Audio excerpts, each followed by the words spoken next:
بسم اللہ الرحمن الرحیم قالت الاعراب آمنا قل لم تؤمنوا ولكن قالوا اسلمنا ولما يدخل الايمان في قلوبهم وقال واذا ابتلى ابراهيم ربه بكلمات وقال وظن داود انه فتناه وخر راكعا واناب وقال احسب الناس ان يتركوا ان يقولوا آمنا وهم لا يفتنون ولقد فتنا الذين من قبلهم وليعلمن الذين صدقوا وليعلمن الكاذبين.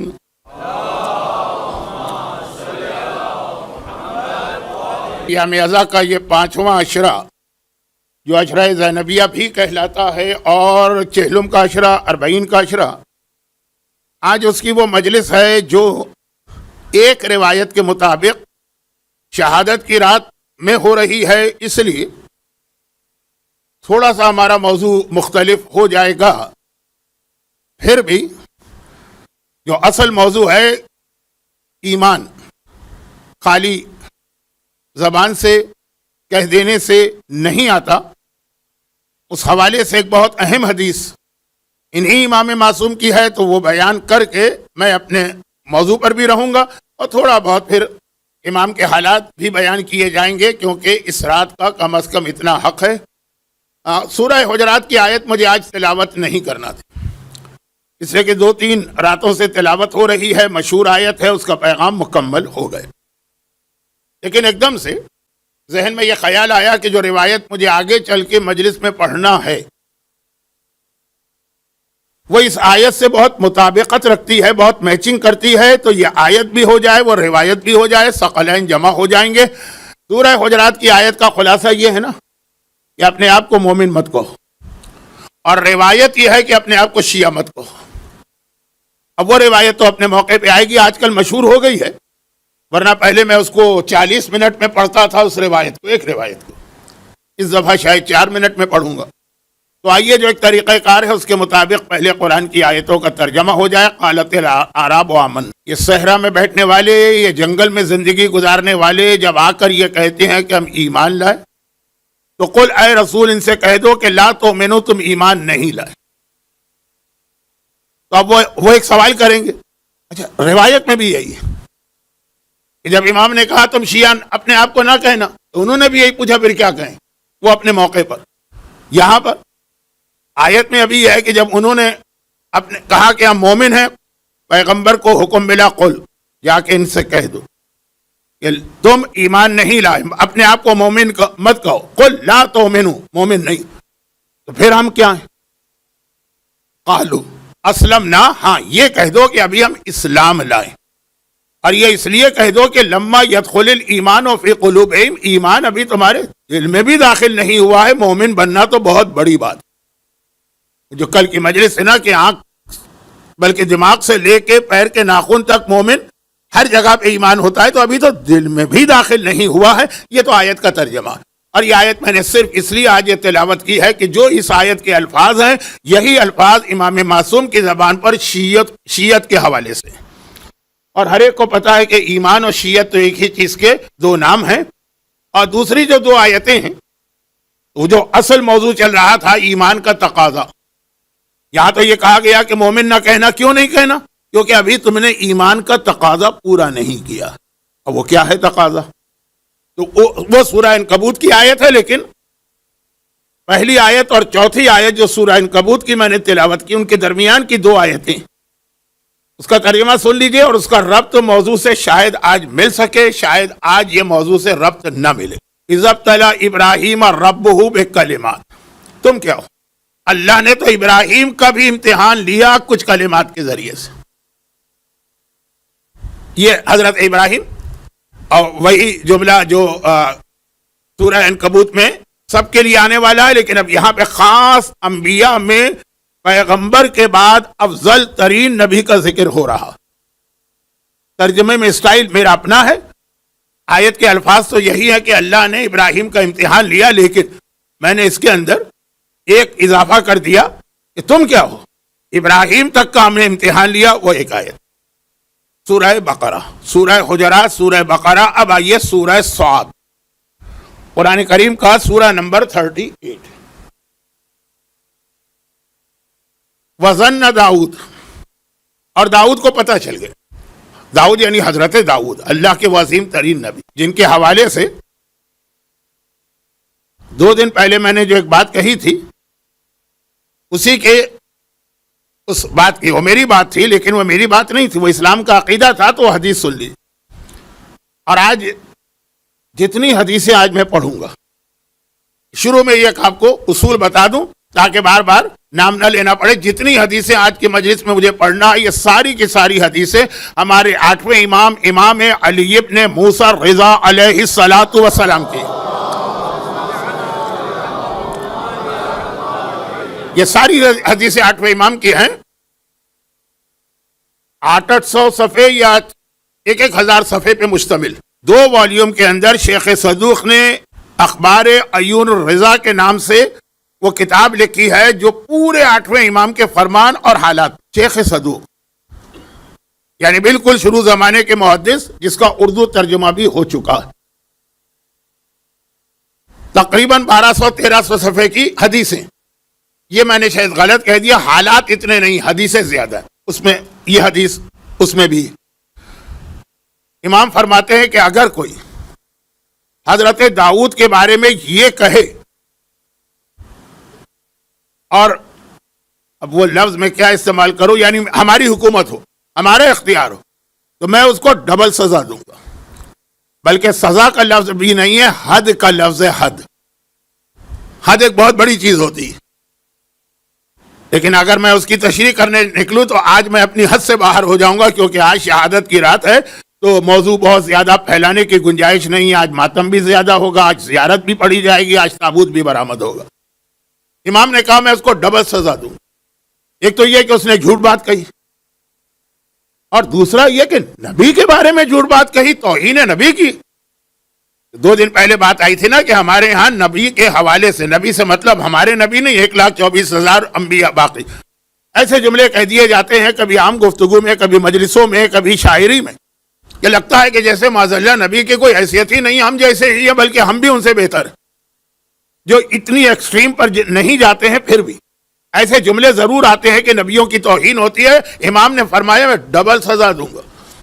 ایک تو نبی پہ جھوٹ باندھا، وہ تو کسی انسان کے بارے میں بھی آپ جھوٹی بات کہیں گے، یعنی پیغمبر کی حدیث جھوٹی حدیث.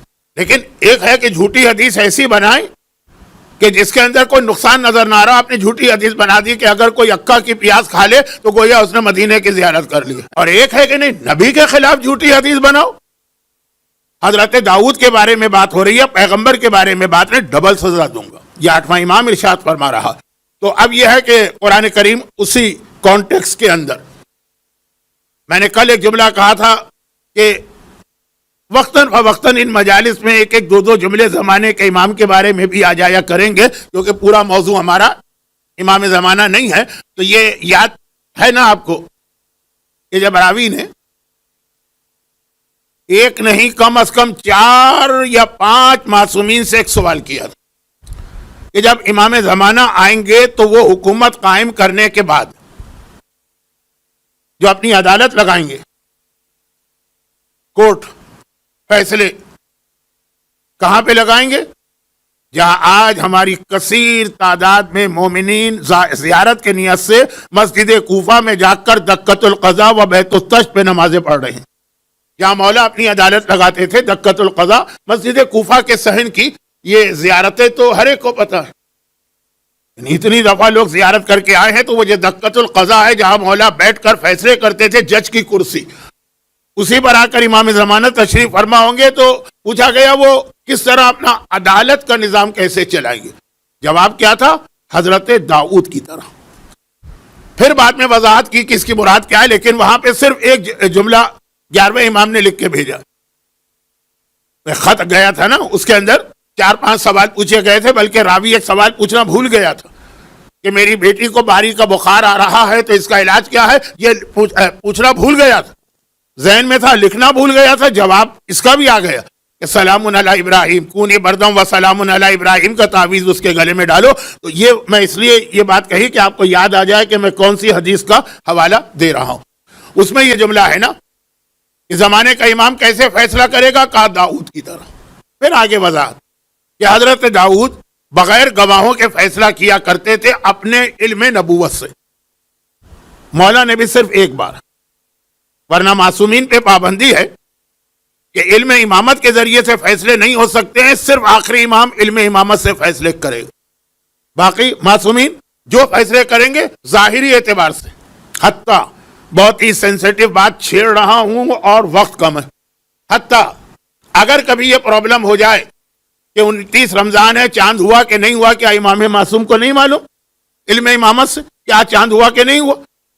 بھائی ایک جو روایتیں ہمارے پاس ہیں اس سے تو ایک نتیجہ میں آپ کو دے رہا ہوں، الفاظ نہیں پڑھ رہا ہوں، یہ الفاظ امام کے نہیں. چاند بھی امام سے پوچھ کے نکلا کرتا ہے کہ آج نکلنا ہے کہ نہیں نکلنا، تو کیا امام کو نہیں معلوم؟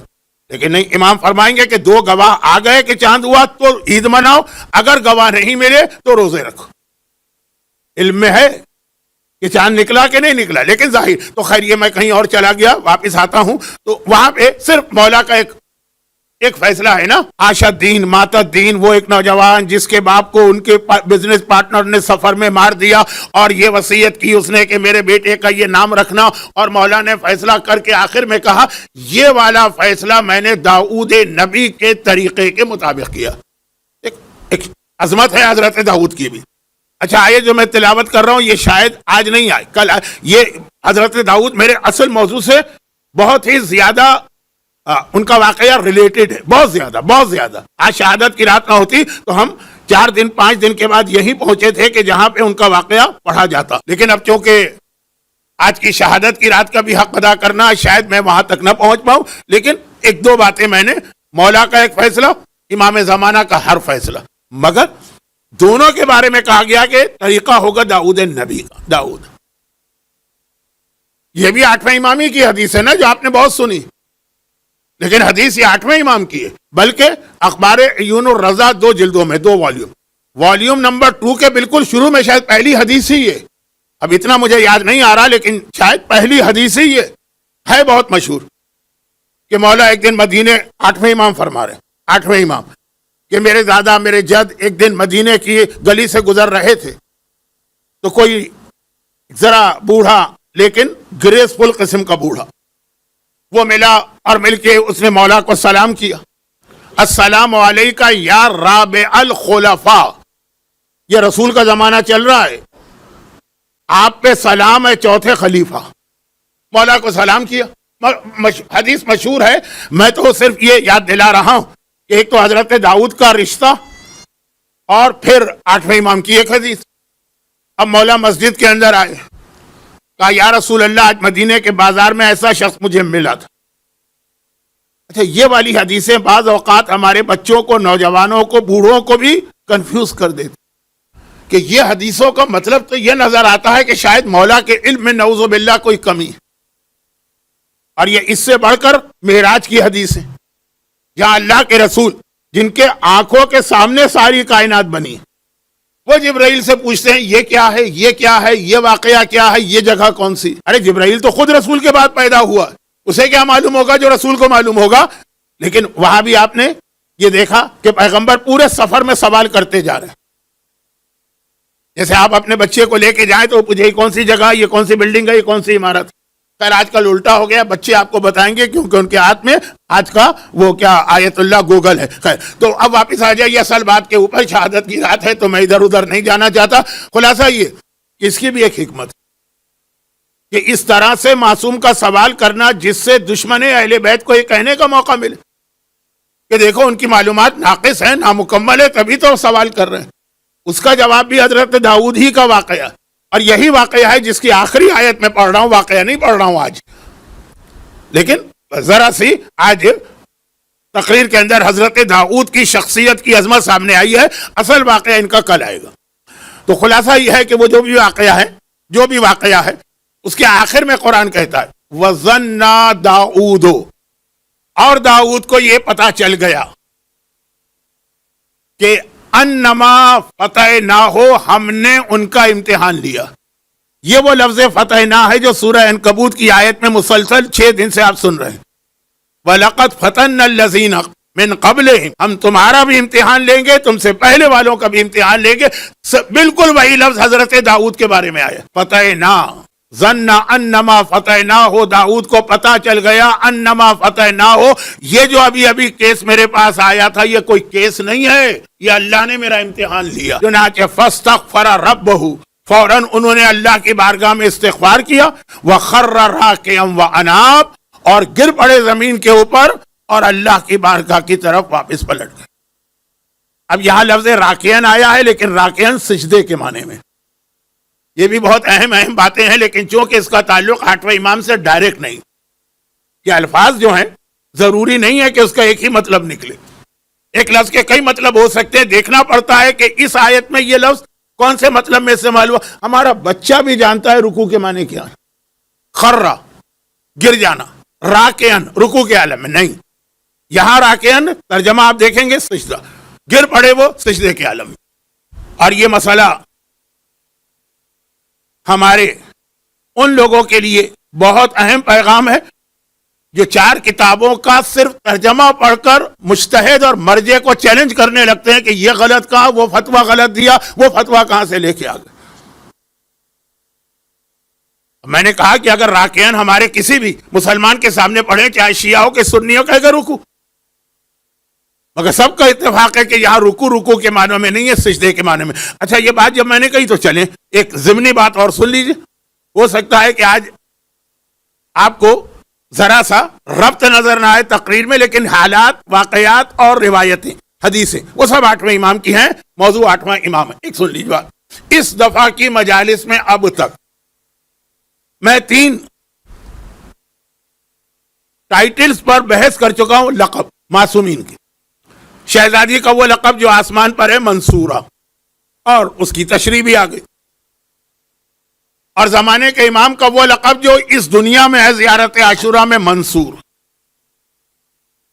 اور چوتھے امام کا لقب زین العابدین جو دنیا میں بھی ہے اور آخرت میں بھی ہے. یہ تو باتیں ہو گئی 8ویں امام ہی کی حدیث.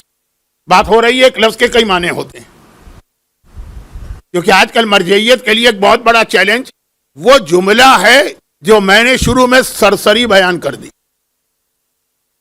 اپنی اہمیت کی وجہ سے اس کے اوپر زیادہ زور دینا چاہیے تھا، لیکن چونکہ آج کی رات شہادت کی رات ہے تو امام کا ہی تذکرہ ہونا چاہیے، اس لیے اس موضوع کی تفصیل میں نہیں جاتا. لیکن ایک بہت بڑا چیلنج ہے مرجعیت کے لیے یہ گوگل. اس کی وجہ سے لوگ سمجھتے ہیں کہ اب حدیث کی ساری کتابیں ہماری ریچ میں ہیں، دسترس میں ہیں، ہم محتاج نہیں ہے کسی کے. عربی کا ٹرانسلیشن بھی وہی گوگل کر کے آپ کو دے دیتا. میں نے پچھلی دفعہ شاید مثال دی تھی کہ وہ جو ٹرانسلیشن کرتا ہے اس میں لوٹیا بھی ڈبو دیتا. ایک عربی عبارت کا ترجمہ کرنا تھا، کیونکہ جس بچے نے سوال کیا تھا وہ امریکہ کا تھا، اس کو نہ اردو آتی ہے نہ عربی آتی ہے، اس کو انگلش چاہیے. مغرب کی نماز کا ٹائم، وقت المغرب. اب یہ جو تھا جو آغا سیستانی کی ورڈنگ تھی، ہر مجتہد کی کتاب میں یہ ہے ان کی ورڈنگ. تو میں اس لیے کہہ رہا ہوں کہ ان کی کتاب سے میں نے وہ کاپی کیا، اس کے بعد ٹرانسلیشن میں ڈالا تو ترجمہ آیا کہ موروکن ٹائم. بچہ سوال کر رہا مغرب کا وقت کیا ہے، میں آقا کا فتویٰ انگلش میں ٹرانسلیشن کر کے بھیج رہا ہوں اور گوگل کے ذریعے سے، جو آج کل تو بعض لوگوں کی نگاہ میں علم خدا کے برابر علم رکھتا. ترجمہ آ رہا ہے کہ نماز اگر پڑھنا موروکن ٹائم پہ نماز پڑھو. اب میں نے کہا یہ تو میں نے تو پکڑ لیا، اگر کوئی ایسا ہی بچہ ہو جیسے امریکہ کا تھا جسے کوئی معلومات نہیں ہے دین کی، تو سمجھے گا کہ اسلام نے نماز کا اسٹینڈرڈ رکھا ہے موروکو. خیر، تو کیونکہ موروکو کو بھی مغرب کہتے ہیں عربی میں. اور ایک معصوم نہیں، اس طرف نہیں جا رہا ہوں کون معصوم، ایک معصوم کی والدہ کا تعلق بھی المغرب یعنی مراکش سے، بلکہ شاید یہ 8ویں امام کی والدہ کا تعلق فرانس سے. فرانس، مراکش، استنبول، معصومین کی مائیں ان علاقوں سے بھی آئیں. یہ شاید کل کے جملے کی وضاحت ہو جائے کہ جب سارے امام اس دنیا میں آئیں گے تو بکھر جائیں گے، تو آخر وہ کیا، کیسے، کن علاقوں میں کون امام جائے گا. تو ایک نظریہ یہ ہے کہ جہاں جہاں سے ان کی ماں کا تعلق ہے وہ امام وہاں جائیں گے. جن کے والدہ مارسیلز، فرانس کا ایک علاقہ ہے مارسیلز بہت مشہور، فرانس کا نام نہیں ہے روایت میں، مارسیلز کا نام ہے، وہاں سے آئی ہیں ان کی والدہ، تو وہ معصوم وہاں جائیں گے. چوتھے امام کی والدہ تو ایران کی ہیں لیکن ان کی دوسری بیوی وہ انڈیا کی ہیں. انڈیا سے مطلب پاکستان سندھ, تو وہ وہاں جائیں گے. اب ایک ضمنی بات آ گئی, تو یہ میں 8ویں امام کے حالات سے ہٹ گیا لیکن واپس آتا ہوں. تو مغرب ٹرانسلیشن کے اندر مغرب کا ترجمہ اگر موراکن ٹائم آ گیا تو گوگل نے تو لٹیا ڈبو دی ان لوگوں کی نمازوں کی.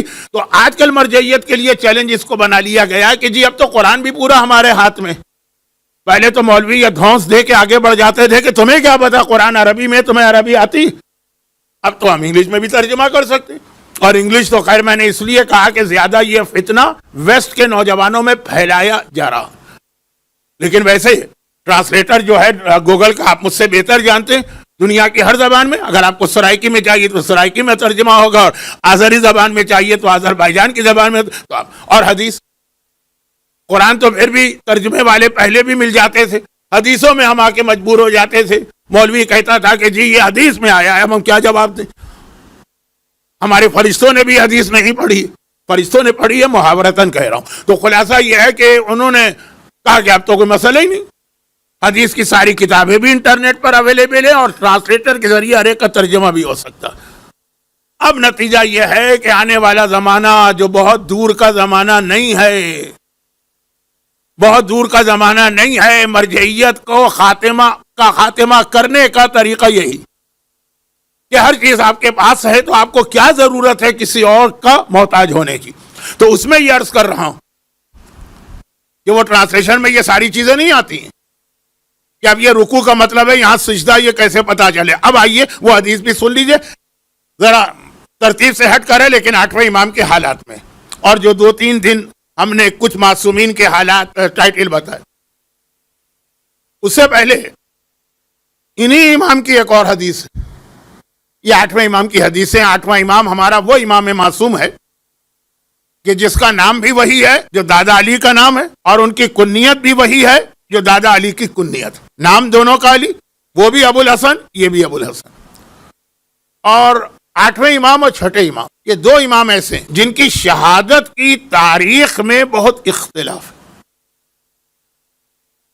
اچھا, شہادت کی تاریخ میں تو تقریباً ہر امام معصوم کی شہادت کی تاریخ میں اختلاف, لیکن اختلاف ہوتا ہے 2 روایتیں ہوتی ہیں. اب جیسے آپ یہاں رہنے کی وجہ سے وہ چیز سمجھ گئے جو اگر پاکستان انڈیا میں آج بھی کہی جائے تو لوگ مرنے مارنے کو تیار ہو جاتے ہیں. وہ کیا ہے کہ اگر وہاں کہا جائے کہ امام حسن کی شہادت 28 صفر کو نہیں ہوئی ہے, لوگ مرنے مارنے کو تیار ہو جاتے ہیں. لیکن اب آپ یہاں پہ ہیں تو آپ کو پتا ہے کہ 7 صفر کی تاریخ کتنی معتبر, مگر تاریخیں 2 ہو گئی امام حسن تک کی. 2 شہزادی کے بارے میں میں نہیں کہتا اس لیے کہ ان کی شہادت کی تو اتنی مختلف تاریخیں ہیں, اس کی ایک خاص وجہ ہے, وہ تو ایک خاص وجہ ہے, اس کو چھوڑیے. امام کی بات ہو رہی. چھٹے امام کی شہادت کی بھی 1 نہیں 2 نہیں 3 تاریخ. 15 رجب بھی ہے, 15 شوال بھی ہے, 25 شوال بھی. پاکستان میں آپ جائیں گے تو 15 شوال ہے, یہاں آپ آئیں گے تو 25 شوال ہے. محفل خراسان کا کیلنڈر دیکھیں گے تو 15 رجب ہے. خیر, اور 8ویں امام کی شہادت کی بھی 3 تاریخیں. اور جو سب سے زیادہ ہمارے یہاں انڈیا پاکستان میں مشہور تھی اور اب تک وہاں جو کیلنڈر چھپتے ہیں اور جنتریاں چھپتی ہیں اس میں اب تک وہ چلی آ رہی ہے تاریخ, جو کہ ہندوستان اور پاکستان کے عظیم ترین علماء میں سے ایک جو مرجعیت کے لیول کے قریب تھے, سرکار ناصر الملت کی تحقیق یہی تھی. اور یہی تحقیق اس زمانے میں پورا انڈیا قبول کرتا تھا جب انڈیا پاکستان بنگلہ دیش ایک ملک تھا. وہ ہے 23 ذی قعدہ, اسلام کا 11واں مہینہ, یعنی اسلام کا تو نہیں, چاند کے حساب سے 11واں مہینہ, اس کی 23, جو ہر سال ہم لوگوں کو حج میں وہ تاریخ وہاں پہ ملتی ہے, لیکن وہ سب سے کم مشہور ہو گئی. اب یہ 2 تاریخیں زیادہ مشہور ہیں, ایک آج جو ہم 17 صفر اور ایک جو مشہد مقدس میں خود امام کے روضے پہ منائی جاتی ہے 29 صفر. تو اب یہ 3 تاریخیں ہیں شہادت کی, اور ایک چھٹے امام ہے اور ایک 8ویں امام.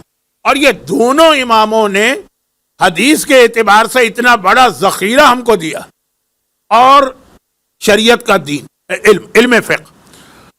8ویں امام کی ایج ہے 50, پورا 50, 153 ہجری میں پیدا ہوئے ہیں, 2203 ہجری میں شہادت ہوئی, 50 سال. اس زمانے کے اعتبار سے اپنے وطن سے بہت دور شہید ہوئے, اس لیے غریب الغرباء بھی کہلاتے. لقب جو رضا ہے یہ وہی لقب ہے جو مولا کا لقب مرتضی رضا ایک ہی چیز ہے, لیکن یہ زیادہ میں تفصیل میں چلا گیا, جلدی سے بات کو لپیٹوں. 8ویں امام نے ہمیں ایک بہت اہم اصول دیا ہے جو بعض اوقات لوگوں کی سمجھ میں نہیں آتا, اور اس کی وجہ سے, یہ اصول کی وجہ سے مجتہدین کے بعض فتاوی میں بھی اختلاف ہوتا ہے. لیکن اب آپ خود ہی سوچئے کہ ایام ازا کی چند مجالس میں وہ ساری تفصیل کیسے آ سکتی ہے. وہ اصول یہ ہے جو پیغمبر کی حدیث ہے, کلم الناس علی قدر عقولہ. اگر کوئی تم سے کوئی سوال کرے تو جتنی اس کی عقل ہے نا اس کے مطابق اس کو جواب دینا, اور سوال نہ بھی کرے, اگر عام گفتگو بھی کرنا تو جو تمہارے سامنے مجمع ہے نا, جتنی ان کی عقل ہے, جتنی ان کی سمجھ, اگرچہ بہت ہی بھونڈی اور بہت ہی گھٹیا قسم کی مثال ہے. یہ لفظ گھٹیا بھی ممبر پہ اچھا نہیں لگتا, لیکن بات کو سمجھانے کے لیے بہت ڈرتے ڈرتے یہ مثال دے رہا ہوں, کیونکہ مجھے اس کے اندر تھوڑی جھلک نظر آتی ہے توہین کی. اور اگر ایسا ہے تو میں بہرحال اللہ سے معافی مانگتا ہوں. آپ سے کیوں مانگوں؟ اللہ سے. ایک مثال کہ بات پیغام پہنچانا ہے لوگوں کو, مگر یہ دیکھ کے پہنچاؤ کہ وہ کتنی بات سمجھ سکتے ہیں, کتنا وہ ڈائجسٹ کر سکتے ہیں میسج کو. ایک مثال دی جاتی ہے, بہت ہی بھونڈی سی مثال ہے, مختلف علاقوں میں مختلف, کہ جی کوئی خطیب گئے کسی ایسے علاقے میں جہاں کہ نیا نیا بھی شیعت پہنچی تھی یا جو بھی تھا, اور انہوں نے امام مظلوم کی پیاس بتائی کہ 3 دن پانی نہیں ملا, اور ہر طرح سے پیاس کی کیفیت بتائی, مجمع پہ اثر ہی نہیں ہوا. اب وہ علاقہ ایسا تھا کہ اب کہیں کوئی لفظ آتا ہے, کہیں کوئی لفظ آتا ہے. وہ لوگ چائے کے عادی تھے یا وہ لوگ حقے کے عادی تھے, تو عاجز آ کے آخر میں کہا کہ امام حسین کو 3 دن حقہ بھی نہیں ملا یا چائے بھی نہیں. اب مجمع جو چونکا, ارے اتنا بڑا ظلم ہو گیا, 3 دن پانی نہیں ملا, کوئی مسئلہ نہیں تھا ان کے لیے. تو جو ان کا معیار تھا, جو ان کی عقل تھی, اس کے اعتبار سے. اور دنیا کے کتنے ایسے علاقے ہیں جن کو میں جانتا ہوں, آپ جائیے 5 دن آپ بغیر پانی کے رہ سکتے ہیں, پیاس لگے گی ہی نہیں. یہ تو اگر ڈاکٹر حضرات اتنا شور نہ مچاتے کہ پانی پیو پانی پیو پانی پیو اور 8 گلاس پیو اور اتنے گلاس پیو, تو شاید ان علاقوں میں پانی کا تصور ہی نہیں تھا, پیاس ہی نہیں لگتی. میں خود وہاں رہ کے آیا ہوں. خیر, تو اس لیے میں نے کہا کہ کوئی یہ نہ کہہ دے کہ جی وہ پانی تو ہر آدمی جانتا, نہیں, آپ جن علاقوں میں وہاں جانتے ہیں. خیر, تو اب یہ ہے, یہ کیا بات ہے کہ پانی کے بدلے میں وہ چیز ان سے کہو جو ان کی سمجھ میں فوراً آ جائے. یہ پیغمبر کی حدیث, اور یہی 8ویں امام نے بہت حسین انداز میں پیغام دیا. مامون رشید عباسی وہ ظالم حکمران ہے جو خالی ظالم نہیں ہے بلکہ بڑا فراڈیا اور چیٹر قسم کا ہے, کہ منہ پہ رام رام بغل میں چھری, کہ بظاہر اتنا امام کا چاہنے والا, اتنا مخلص کہ اپنا ولی عہد بنا رہا امام کو. نہیں, پہلی آفر اس کی تھی کہ میں حکومت سے ہٹ رہا ہوں, آپ میری جگہ حکومت کیجئے. حکومت امام کے حوالے کر رہا ہے. جب امام نے یہ آفر ٹھکرا دی تو کہا کم از کم میرے ولی عہد بن جائیے. اور جتنے عرصے امام اس کے پاس رہے, 2 سال 2001 میں گئے, 2003 میں شہید ہوئے. اور وہ جو ایک جملہ امام نے فرمایا تھا, اس سے وہ جملہ امام زمانہ فرماتے ہیں ہم سے, جو 8ویں امام نے جملہ اس سے کہا تھا, وہ اصل میں جملہ آج کل امام زمانہ ہم سے کہتے ہیں. کہیں نہ کہیں سے ذکر آ ہی رہا امام زمانہ کا. تو 8ویں امام نے کیا کہا تھا, نہ حکومت میں تمہاری طرف سے لوں گا, نہ ولی عہدی.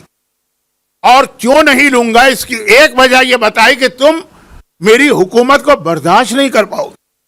ابھی تو جس وجہ سے بھی کہہ رہے ہو کہ آ جائیے حکمران بن جائیے, لیکن اگر میں آ جاؤں گا تو تم برداشت نہیں کر پاؤ گے. یہی تو ہوا نا, جب وہ وضو میں غلطی کر رہا تھا امام نے ٹوکا.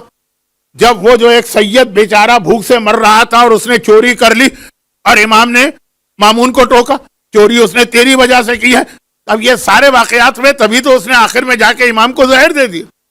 زمانے کا امام یہی ہم سے کہتا کہ تم تڑپ تو رہے ہو کہ مولا اجل اللہ الاجل مولا کیوں نہیں آتے, آ جائیے. اگر ابھی آ جاؤں تو تم لوگ کافروں کی بات نہیں ہے, منافقوں کی بات نہیں ہے, دشمنوں کی بات نہیں ہے, تم لوگ میری حکومت برداشت نہیں کر پاؤ گے. اب یہ جو جملہ ہے نا, یہ پورا ایک اشرا ہے, اور آپ سنتے رہتے ہیں علماء سے. تو خیر بات یہ ہو رہی تھی کہ وہی جواب, 8ویں امام کا یہ پیغام بہت اہم, وہ بھی 8ویں امام کا پیغام ہے کہ ہر وہ 20 سال کا نوجوان قتل کر دیا جائے گا جو امام زمانہ کی حکومت میں ہو اور حلال و حرام کے مسائل نہ سیکھے. میں نے اس سے پہلے بھی کہا تھا شرعاً واجب ہے 15 سال لڑکے کے اور 9 سال لڑکی کے. ایک گریس پیریڈ دیا ہے 15 سے 20 اور وہاں 9 سے 20. اب وہ بھی تو 8ویں امام کی حدیث. اور جو سب سے اہم اس وقت طریقہ آج کل آ گیا کہ امام کا نام سن کے سر پہ ہاتھ رکھ کے سر جھکاؤ, یہ بھی 8ویں امام نے سکھایا. ہمارے یہاں انڈیا پاکستان میں زیادہ سے زیادہ لوگ سر جھکاتے تھے. یہ سر پہ ہاتھ رکھنا یہ بھی 8ویں امام کی حدیث. حدیث نہیں ہے, عمل ہے. جب 8ویں کے سامنے امام زمانہ کا ذکر ہوتا تھا اور بہت ہوتا تھا, کیونکہ 8واں امام وہ امام ہے جس نے اب یہ بتانا شروع کیا کہ 12ویں کا زمانہ بہت قریب آ گیا ہے, بہت قریب آ گیا ہے, تیاری شروع کر دو. تو اس میں یہ ان کا پیغام. اور یہ پیغام کیا؟ سر پہ ہاتھ رکھ کے سر کیوں جھکاؤ, مولا گردن تو ابھی سے حاضر, آ جائیے آپ. اگر جان بھی مانگیں گے تو جان بھی دیں گے, سر مانگیں گے تو سر دیں گے, لیکن خمس مانگیں گے وہ نہیں دیں گے, نماز مانگیں گے وہ نہیں دیں گے, گانا حرام ہے یہ مانگیں گے یہ نہیں دیں گے. ہاں سر لے جائیے, تو بیکار ہے, ہمارے پاس گھر میں 10-15 اور پڑے ہوئے ہیں, یہ لے جائیے دوسرا لگا لیں گے. جو مومن کا طریقہ, سب کی بات نہیں ہو رہی, لیکن جس طرح سے ہم آرام سے بیٹھے, الاجل بھی امام کو کہہ رہے ہیں ہمارے گھر میں بے پردگی بھی, الاجل بھی کہہ رہے ہیں ہمارے گھر میں میوزک بھی, الاجل بھی کہہ رہے ہیں ہمارے گھر میں مکس پارٹی بھی, الاجل بھی کہہ رہے ہیں مومن کا حق مار رہے ہیں, الاجل بھی کہہ رہے ہیں والدین پہ ظلم کر رہے ہیں, الاجل بھی کہہ رہے ہیں رشتہ دار کا حق ادا نہیں کر رہے ہیں. تو اس کے حوالے سے ایک جملہ آ گیا, پیغام 8ویں سے آیا کہ مومن تو ہر لمحے اپنا سر تک دینے کو تیار ہوتا ہے امام کے لیے. یہ چھوٹی چھوٹی باتوں کی کیا اہمیت ہے. تو اب بات یہ ہو رہی تھی کہ 8واں تیاری کرا رہا, اور اس کے اندر یہ بھی بتایا بھائی آپ کو اگر کسی اور ملک کی نیشنلٹی چاہیے تو آپ معلومات کرتے ہیں نا کہ بھائی وہاں جانے کے ریکوائرمنٹ کیا ہے. وہاں کے کچھ ملکوں میں مثلاً پوائنٹ سسٹم ہوتا ہے, کس طریقے سے میرے اتنے پوائنٹ بنیں گے, کچھ میں اسپانسرشپ ہوتی ہے, کس سے اسپانسرشپ منگواؤں, معلومات کرتے ہیں نا. حکومت امام زمانہ میں آپ کو جانا ہے, معلومات کیجئے وہاں کیا چاہیے آپ کو. وہاں چاہیے پہلے حلال و حرام کا علم. یہ بہت اہم میرا موضوع بننے والا تھا, ایمان کا سب سے اہم تقاضا یہی. لیکن بعد میں جب آئے گی بات تو آئے گی. ابھی ایک 8ویں امام کے حالات میں حدیث آ گئی تو میں نے بیان کر دی, اور اس کو بھی سمجھنا پڑتا ہے. امام مدینے سے بہت دور مرو آ چکے ہیں, بہت دور ہے. آج بھی مرو ایران میں نہیں ہے, بلکہ کسی جو رشین اسٹیٹ آزاد ہوئی ہیں ان میں سے کسی ایک اسٹیٹ میں. ان کے نام ایک جیسے ہیں تو میں کنفیوز ہو جاتا ہوں. ازبکستان اور ترکمانستان اور پتہ نہیں کون کون سا ستان, اس میں سے ایک ہے جو مشہد کا بارڈر لگتا ہے. اب مدینے میں لوگ جو ساری زندگی معصومین کو, ہر معصوم کو دیکھتے آئے, ایک دم سے محروم ہو گئے, تڑپ رہے ہیں. جیسے آج مومنین کرام زیارت کے لیے تڑپ رہے ہیں کہ نہیں تڑپ رہے. کتنے سارے لوگ جاتے ہیں, جو نہیں جاتے ہیں وہ اگلے موقع پہ چلے جاتے ہیں. ایک ہی سال میں زیارتیں ہو جاتی ہیں, کسی کی آج, کسی کی عرفہ میں, کسی کی عاشورہ میں, کسی کی 15 شعبان. وہاں تو خود امام موجود آئے. کچھ لوگ امام کی زیارت کے لیے, امام زیارت کر لی, نماز کا وقت آ گیا, امام نماز پڑھا رہے ہیں. جو لوگ نماز نہیں بھی پڑھتے ہیں ان کی ایک بڑی تعداد, سب نہیں, ایک بڑی تعداد زیارت پر جا کر نماز پڑھنے لگتی ہے. ہوٹل میں نہیں پڑھیں گے. اب وہاں حرم میں ہے, جماعت کھڑی ہو گئی تو جماعت میں شریک ہو گئی. حتیٰ ہماری عورتیں تک جو عام طور پہ جماعت نہیں پڑھتی ہیں وہاں جماعت پڑھ لیتی ہیں. ماحول ایسا بن جاتا.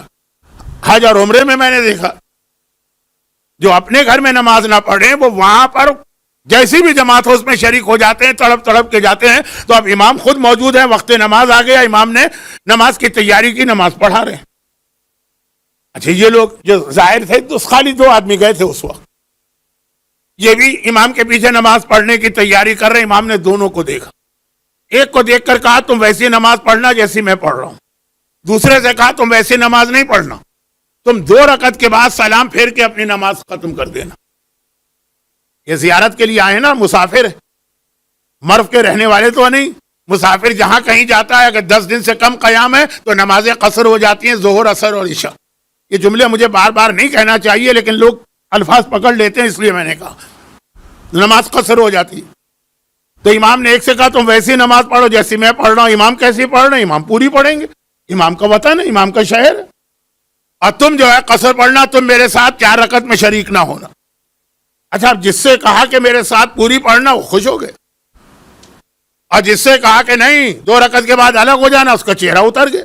ذرا اس نے محسوس کیا کہ امام نے ذرا میری توہین، یعنی امام نے میری نماز کو نہیں مانا. شاید گھبرا کے دونوں نے کہا مولا کیوں؟ امام نے کہا جس سے قصر کا کہ تم آئے ہو میری زیارت کے لیے خلوص کے ساتھ، خالی میری زیارت کر رہے ہو، تمہارا سفر حلال نہیں مستحب سفر ہے، اس لیے تمہیں اجازت، اور تم آئے ہو اصل میں مامون رشید کے دربار میں جا کر کوئی سفارش کروانے کے لیے، اور تم نے کہا کہ ضمناً امام کی بھی زیارت کر لو. تمہارا سفر حرام کا سفر ہے، حرام کے سفر کے اندر نماز قصر نہیں ہوتی، پوری ہوتی. شریعت کا ایک بہت مشہور مسئلہ ہے لیکن کہاں کہاں وہ استعمال ہوگا یہ بھی ذہن میں ہونا چاہیے. ہاں، ہم کہیں شراب پینے جا رہے ہیں وہ حرام سفر ہے، یہ لوگوں کو معلوم. ہم کہیں میوزک کنسرٹ میں شرکت کرنے کے لیے جا رہے ہیں وہ حرام سفر ہے، ہم کو پتا. لیکن ہم اگر والدین کو تکلیف پہنچا کے زیارت کے سفر پہ جا رہے ہیں تو روزے کی زیارت ہے، وہاں تو خود امام کی زیارت کر رہے تھے، کہا کہ سفر حرام سفر ہو گیا. اور اسی میں وہ حدیث میں ابھی سنا دوں، جو بات ابھی کہہ رہا تھا یہ انشاءاللہ اب کل مکمل ہوگی. یعنی یہ 2-3 باتیں 8ویں امام کے بارے میں، بہت اور کچھ اہم باتیں ہیں، یہ انشاءاللہ اب کل مکمل ہوں گی. اس لیے کہ آج اگر شب ہے تو کل دن ہوگا، اس کے اختتام پر یہ 2 دن کا موضوع امام 8واں امام بن جائے گا. مشہور حدیث شاید اتنی مشہور بھی نہیں ہے، ہم لوگوں میں مشہور ہوگی، ہم جو دین کے طالب علم ہیں ڈسکس کرتے رہتے ہیں. اب یہ تو 2 آدمی آئے تھے زیارت کے لیے، ایک کی نیت کچھ اور تھی، ظالم سے کوئی مدد مانگنا، ایک کی نیت خالص امام کی تھی، فرق ہو گیا. تقریباً 100 آدمیوں کا ایک قافلہ، زائرین کا قافلہ، زیارت کا قافلہ چل تڑپ رہے ہیں یہ لوگ امام کی. زندگی بھر زیارت کرتے کرتے اچانک زیارت سے محرومی ہو گئی. 8ویں امام تو تقریباً اگر 50 سال کی عمر ہے تو اس میں 48 سال مدینے میں رہے. سب نے 8ویں امام کی زیارت کی، 48 سال تک. اب چلے گئے. جن بچوں کے باپ ان کے پیدا ہونے سے پہلے مر جاتے ہیں انہیں اتنی باپ کی یاد نہیں آتی، لیکن جن بچوں نے ایک اچھی خاصی عمر دیکھی، 8 سال 10 سال 12 سال پھر باپ مرا، ان کو باپ بہت یاد آتا. تو اب یہ لوگ تو وہ ظاہر ہیں کہ جو امام کو 48 سال تک صبح شام دوپہر دیکھتے رہتے تھے، اور ایک دم پتہ چلا کہ امام چلے گئے ہیں بہت دور، تو چلیں ہم زیارت کے لیے. جس جذبے سے آج مومنین جاتے ہیں اس سے زیادہ جذبے سے اس زمانے کے لوگ جاتے تھے. آج تو سہولتیں ہیں، آسانیاں ہیں، ہوائی جہاز کا ٹکٹ ہے، بہترین 5 اسٹار ہوٹل ہے. تو اب یہ جو زیارتیں کرنے والے جا رہے ہیں، میں زیارت تفسیر میں چلا گیا، بڑے جذبے سے جا رہے ہیں. اور یہ ایک سلسلہ تھا، آپ نے میری اس سے پہلے والی حدیث بھی سنی. یہ لوگ 2 زیارت کے لیے گئے، یہ 100 کا قافلہ گیا. اور سب سے اہم بات معصومہ قم کے بارے میں کہا جاتا ہے وہ بھی اپنے بھائی کی زیارت کے لیے چلی تھی. اب یہ لوگ پہنچے مرو میں تو رات ہو گئی تھی، قافلہ پہنچتے پہنچتے رات ہو گئی. پرانا زمانہ ہے، کئی بار یہ جملہ کہہ چکا ہوں، اندھیرا چھا چکا ہے، ہاتھ کو ہاتھ سجائی نہیں دیتا. مسافر خانے میں سامان رکھا اور کہا کل صبح نماز پڑھ کے سیدھا امام کی زیارت کریں گے. چنانچہ جو زیارت کے آداب ہیں کہ غسل کیا، نئے یا دھلے ہوئے کپڑے پہنے، پورا 100 کا قافلہ بالکل تیار ہو گیا. اب چونکہ امام کی زیارت کے لیے جا رہے ہیں تو اگلا جملہ میں نے اس میں نہیں کہا، ورنہ اگر آپ کسی اور جگہ اس طرح جاتے، کوئی انٹرویو دینے جا رہے ہیں، کہیں گھومنے جا رہے ہیں، تو میں یہ بھی کہتا کہ نئے کپڑے پہنے، استری کی، نہائے دھوئے، پھر رگڑ کے شیو کیا، عورتوں نے جو ہے وہ بال بنائے عجیب انداز سے، پھر گھر سے نکلی. لیکن اب یہ زیارت ہے 8ویں امام کی، اس لیے نہ کسی نے داڑھی شیو کی ہوگی، نہ کسی عورت نے حجاب اتارا ہوگا. اب یہ پہنچے امام کے دروازے پر. ہر امام معصوم کے گھر کا دروازہ فجر کی نماز کے بعد کھل جاتا. وہ علی ابن یقطین کے لیے تعجب کی بات تھی جب دروازہ بند ملا تھا، کس کو نہیں معلوم واقعہ. تو ہر امام کے گھر کا دروازہ فجر کے بعد کھل جاتا. چنانچہ معلوم ہے ان کو، یعنی یہ پہلے لوگ تو نہیں ہے نا، اس سے پہلے جو زیارت کر کے آئے بتا چکے تھے، پہنچے وہاں اور پتا ہے کہ دروازہ کھلا ہے، ہم آرام سے اندر جائیں گے جیسے آج کل آپ جاتے ہیں. آپ کربلا جاتے ہیں تو آپ سیدھا اندر چلے گئے، زری کو سلام کیا گئے. یہی سوچ کے گئے، لیکن آج جو پہنچے تو غلام دروازے پہ کھڑا اور دروازہ بند ہے. چونک گئے یہ لوگ. لیکن ذہن میں آیا کہ اس وقت امام کسی ضروری کام میں لگے ہوں گے. غلام سے کہا جا کے امام کو پیغام دے دو کہ مولا آپ کی زیارت کرنے کے لیے علی کے شیعہ ہیں اور آپ کے شیعہ، تو واپس چلے جاؤ، میرے پاس آج وقت نہیں. تیسرا دن، 10 دن، اب 10 دن ہو گئے تو کان کھڑے ہوئے. نہیں، یہ تو کچھ لگ رہا ہے کہ یہ جو دروازہ بند ہے اس کے پیچھے کوئی راز ہے. روایت میں ہے کہ 60 دن تک، 2 مہینے، کیونکہ پہلے زمانے میں جب لوگ زیارت کے لیے جاتے تھے اگر راستے میں 3 مہینے لگ رہے ہیں تو کم از کم وہاں بیٹھ کر مہینہ 1.5 مہینہ تو رہنا. آپ اپنے دادا دادی نانا نانی سے پوچھئے کہ جب وہ شپ کے ذریعے زیارت پہ جاتے تھے تو 5 دن 3 دن کی زیارتیں نہیں ہوتی تھی، 6 مہینے کی زیارتیں ہوتی تھی. فضولیات ہیں یہ میری باتیں، لیکن کیا کروں، بعض اوقات سوال ایسے آتے ہیں. تو اب یہ ہے کہ 2 مہینے بہت بڑی مدت، روز آ رہے ہیں، دروازہ بند ہے، واپس کیے جا رہے ہیں. آخر جب یہ 60ویں دن وہی ہوا، پہلا منظر تو دروازہ بند، غلام نے پوچھا کون، وہ پہچان تو گیا ہے لیکن بہرحال اس کی ڈیوٹی ہے، گئے یہ غلام گیا، پھر آ کے پوچھا، امام نے پوچھوایا تم لوگ کون ہو، کا جواب شیعہ. اس نے آ کر کہا امام فرما رہے میرے پاس تم سے ملاقات کا وقت نہیں. آج یہ رو دی، اتنی دور سے بھی آئے ہیں، اتنا خرچہ، اتنی زحمت، لیکن یہ ساری باتیں نہیں کہیں. کا امام سے صرف ایک بات کہہ دینا کہ مولا ہم اتنے دنوں سے مسافر خانے میں ٹھہرے. مسافر خانے میں ایک آدمی تو نہیں ہوتا ہے نا، کئی ہوتے ہیں، اور مسافر خانہ بھی ایک نہیں ہوتا، ایک لائن سے ہوٹل چلے جاتے ہیں. اب لوگ ہمارا مذاق اڑانے لگے. باقی سب کو پتا ہے نا کہ ہم کیوں آئے ہیں، 60 دن سے یہاں بیٹھے ہوئے، روزانہ صبح تیار ہو کے نکلتے ہیں، واپس مایوس ہو کے آ جاتے ہیں. اب لوگ مذاق اڑا رہے ہیں، کہہ رہے ہیں یہ ہے تمہارا امام جو اپنے چاہنے والوں کو 1 منٹ کے لیے گھر میں نہیں آنے دے رہا. پھر وہ باقی جملے بھی ہیں، وقت نہیں رہا، چھوڑ دیجئے. مولا آپ کی بھی توہین کی جا رہی ہے، ہمارا بھی مذاق اڑایا جا رہا ہے، یہ ہم سے برداشت نہیں ہو رہا ہے. صرف اس لیے ہمیں آنے کی اجازت دے دیجئے کہ ہمیں اپنی غلطی پتہ چل جائے. جب یہ انہوں نے پیغام غلام کو دیا، غلام گیا، دروازہ کھولا، کہا آ جاؤ. اب امام کہہ رہے ہیں آ جاؤ. پہنچے امام کے پاس، دیکھا کہ امام کوئی کام نہیں، کوئی مشغولیت نہیں، زمین پہ بیٹھے ہوئے ہیں، جو اس زمانے کا ایک طریقہ تھا. آج بھی عربوں کے اندر زمین پہ بیٹھنا بہت اچھا سمجھا جاتا. سلام کیے، وہی سلام جس کو ہم اور آپ آج کل زیارت پڑھنا کہتے ہیں. زیارت سلام ہے نا، السلام علیکہ یا ابن رسول اللہ. امام نے سلام کا جواب تو دیا لیکن نگاہیں اٹھا کے دیکھا بھی نہیں کہ کون آئے. جو اہل بیت کا ایک طریقہ ہے، انکا لعلی خلق عظیم، جو اخلاق عظیم ہے، یہ بالکل اس کے خلاف لگ رہا. مگر آپ کو معلوم ہوگا نا، جب وہ ایران کے بادشاہ کے نمائندے رسول کے پاس آئے تھے اور داڑھی منڈوا کے آئے تھے، پیغمبر نے ان کو دیکھا بھی نہیں، منہ پھیر لیا. جب نجران کے عیسائی مباہلے کے لیے آئے تھے تو مرد تھے مگر سونے کے زیورات پہن کے آئے تھے.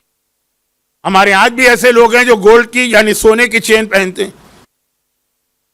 وائٹ گولڈ کے بارے میں بھی بعض مراجع کہتے ہیں اس کا پہننا حرام ہے. سونے کی انگوٹھی، سونے کی چین، پیغمبر نے منہ پھیر لیا.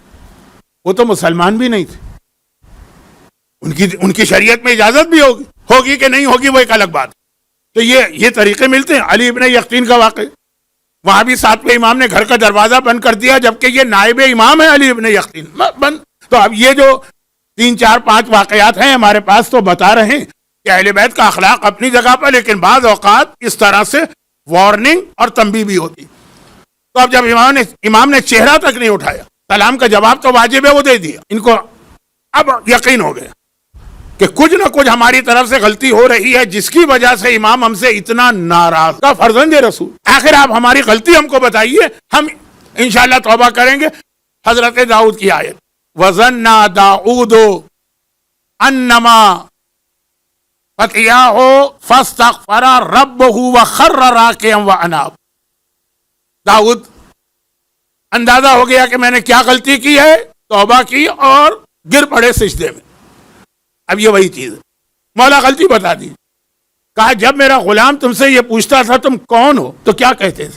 کہا مولا ہم وہی کہتے تھے جو ہم ہیں، علی کے شیعہ، آپ کے شیعہ۔ کہا یہ تمہارا جھوٹا اور غلط دعویٰ ہے، اس لیے میں نے تمہیں اجازت نہیں دی کہ میرے پاس آ کر غلط بیانی کر رہے ہو۔ یہ جو زیارت کا اصول ہے نا، مال حلال ہونا چاہیے، نیت پاک ہونا چاہیے، کپڑے ٹھیک ہونا چاہیے، واجبات کی ادائیگی ہونا چاہیے، پھر جاؤ زیارت کے لیے۔ اگر آپ کے جسم کے اوپر نجاستیں لگی ہیں سر سے پیر تک، آپ کا خود دل نہیں چاہے گا کہ میں کسی امام کے حرم میں جاؤں۔ تو نجاست خالی پیشاب یا شراب یا خون کو کہتے ہیں؟ ہر گناہ ایک نجاست ہے۔ اگر وہ گناہ آپ کے جسم پہ لگا ہوا ہے تو اتنی ہی کراہیت امام معصوم کو آئے گی جیسے اگر کوئی پیشاب سے لثڑا ہوا ہمارے پاس آئے تو ہمیں کراہیت آتی ہے۔ ہر گناہ اپنی جگہ ایک نجاست ہے، اور وہ نجاست ہے جو ہر ایک برداشت کر لے گا، آئے تطہیر والا کبھی برداشت نہیں کر سکتا۔ امام نے کہا تم غلط بیان ہی کر رہے ہو۔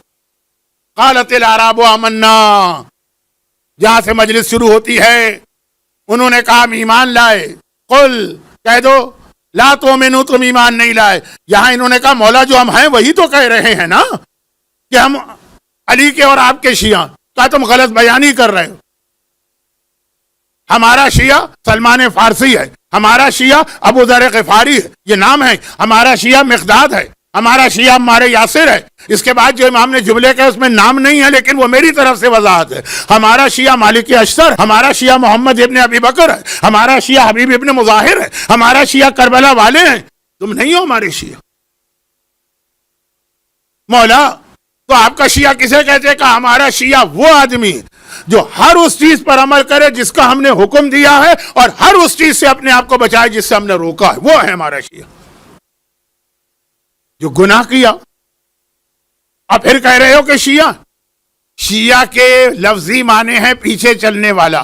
شاید کبھی ایک لفظ آپ نے سنا ہو کہ بھئی فلاں آدمی کا انتقال ہو گیا، جنازہ اٹھے گا، تشییع جنازہ کرو، تشییع جنازہ یعنی جنازے کے پیچھے پیچھے چلو۔ ہمارا شیعہ وہ ہے جو ہمارے پیچھے پیچھے چل رہا۔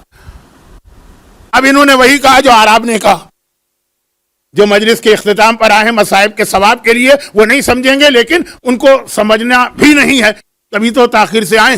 تو اور جو شروع سے بیٹھے، اعراب نے کہا پھر ہم کیا کہیں؟ یہاں انہوں نے کہا پھر ہم کیا کہیں؟ بھئی ہم آپ کے شیعہ نہیں ہیں لیکن مولا آپ سے محبت تو کرتے ہیں نا۔ کہا یہی تم نے صحیح جواب دیا۔ یہ کہو تم ہمارے محب ہو۔ محب اور چیز ہے، شیعہ اور چیز ہے۔ ہر وہ شخص ہمارا محب ہے جو اپنے دل میں ہماری محبت رکھتا ہے، لیکن ہمارا شیعہ وہ ہے جو عمل میں بھی ہماری پیروی کرتا ہے۔ گھبرا کے کہا مولا واقعا آج سے ہم توبہ کرتے ہیں۔ حضرت داؤد واستغفر ربہ وخر راکعا، داؤد نے بھی اپنی غلطی تسلیم کی، استغفار کیا اور سجدے میں گر پڑے، وہ اناب اور توبہ کر لی، اناب توبہ کر لی۔